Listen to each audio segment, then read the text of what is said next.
పితృదేవో భవ. ప్రపంచానికి నిన్ను పరిచయం చేసేది అమ్మ, నీకు ప్రపంచాన్ని పరిచయం చేసేవాడు నాన్న అన్నది నానుడి. జీవితాన్నిచ్చేది అమ్మ అయితే జీవన విధానాన్ని నేర్పేది నాన్న. బిడ్డకు నడక, నడవడిక, నాగరికత, సమాజంలో మలిగే ఉడుపు, లౌకిక వ్యవహారాలు, మనుగడకు మెలకువలు ఇలాంటివి ఎన్నో నేర్పించే ఆది గురువు తండ్రి. తండ్రి తానే స్వయంగా పుత్ర రూపంలో జన్మిస్తాడన్నది వేదసూక్తి. అభిజ్ఞాన శాకుంతలంలో శకుంతల అంగాదంగాత్ సంభవతి పుత్ర హృదయాదభిజాయతి ఆత్మావై పుత్రనామాసి అని అంటుంది.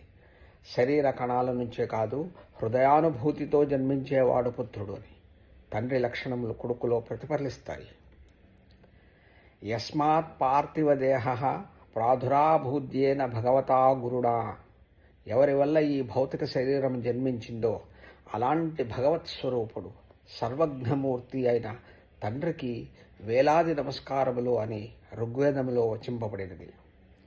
దారుణే పిత పుత్రేనైవ దారుణతాం వజ్రేత్ పుత్రార్థే పదః కష్టాః పితరః ప్రాప్నువంతి. పుత్రుడిది ఒకవేళ క్రూర స్వభావమైనా కూడా తండ్రి అతనితో ప్రేమగానే నడుచుకుంటాడు. కుమారుడి కోసం ఎన్ని కష్టాలనైనా నష్టాలనైనా ఎదుర్కొంటాడు అంటూ హరివంశ పురాణం విష్ణుపర్వంలో అభివర్ణించారు. నతో ధర్మాచరణం కించిదస్తి మహత్తరం యథా పితరి శుశ్రూష తస్యవా వచనకృప. తండ్రికి సేవ చేయడం, ఆయన ఆజ్ఞలను పాటించటం మించిన ధర్మాచరణ లేదు అని వాల్మీకి రామాయణం చెబుతుంది. సర్వదేవమయ పిత అన్నారు అంటే తండ్రి సర్వదేవతా స్వరూపుడని భావం. ఆ విషయాన్ని రూఢీపరిచింది పద్మపురాణం కూడా. పితా ధర్మ, పితా స్వర్గ, పితా హి పరమంతప, పితరి ప్రీతిమాపన్నే ప్రియంతే సర్వదేవతా. తండ్రే ధర్మం, తండ్రే స్వర్గం, తండ్రే గొప్ప తపస్సు. తండ్రిని సంతోషపెడితే సర్వదేవతలు సంతోషిస్తారు. బిడ్డకు ఏది, ఎంత, ఎప్పుడు, ఎలా ఇవ్వాలో, వేటిని ఇవ్వకూడదో క్షుణ్ణంగా తెలిసినవాడు తండ్రి.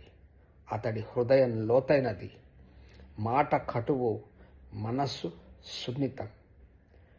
సహసా విదధీత నక్రియాం అవివేక పరమా పదాం పదం వృణుతే విమస్య కారిణీం గుణులబ్ధా స్వయమేవ సంపద.